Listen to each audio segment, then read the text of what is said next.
السلام عليكم ورحمة الله وبركاته. ازيكم يا باشمهندسين، اخباركم ايه؟ بصوا يا جماعة، زي ما احنا شايفين دي زرجينة بلدي اهيت. النجار مقوي بها العمود السلم او عمود السلم مع بادئ السلم، فمقوي دي زرجين بلدي. المشكلة هنا اننا ممكن نردم الدكة او نردم الردم اسفل منسوب الاس او دي او بلاطة الارضيات، ونسيب الحديد بتاع الزراجين البلدي ده ما نقصوش وما نعالجهوش.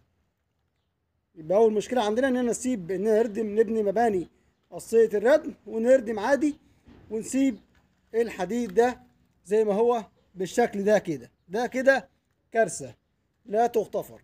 المشكله التانيه ان انا ممكن اجي اقصه من هنا كده بعد 5 سنتي او بعد 10 سنتي من جسم بادئ السلم او جسم العمود اللي انا ماويه بزراجين بلدي.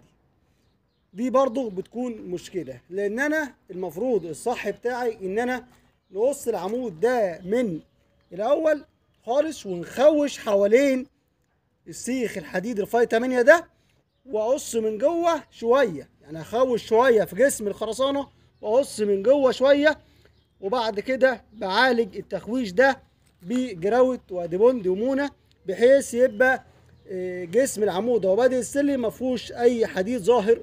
المشكله هنا بقى في ايه بقى؟ ان انا لما بسيب جزء من الحديد ده ظاهر للهواء بره او اسيبه كله بكامل طوله كده، دي مشكله. دي بتعمل لي زي ما اكون بدي العمود او القطاع الخرساني حقنه هواء او حقنه رطوبه. انا بردم رمله او كنت هردم ردم ناتش حفر، كل ده معرض لرطوبه. فكون ان انا اسيب الحديد ده او جزء منه خارج كده من جسم العنصر الخرساني، طبعا بعد كده الردمه دي او الرمله دي هيكون فيها رطوبه.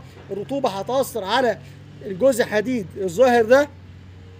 لما تاثر على الجزء الحديد الظاهر معايا ده، هتبقى تعمل لي زي نظام اكسده، ويبدا الرطوبه يتفاعل مع الحديد والحديد يصدي. فطبعا ده الحديد ده حديد كانات متصل بالحديد تسليح العمود او حديد تسليح بادئ السلم.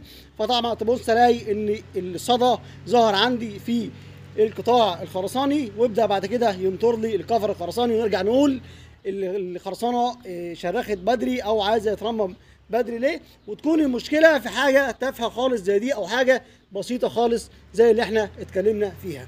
فانت لو هتعالج الحاجه دي تعالجها صح، ما تسيبهاش كده. ما تخليش المقاول يضحك عليك ويجيب مقص بتاعه ويوصلها لك بعد 5 سم او 10 سم. لا يا بابا، لابد دي تتخوش وتخش، والقص يكون من جسم خرسانه، وعليك زي ما قلنا بجراوت ومونه واديبوند، وتعالج صح.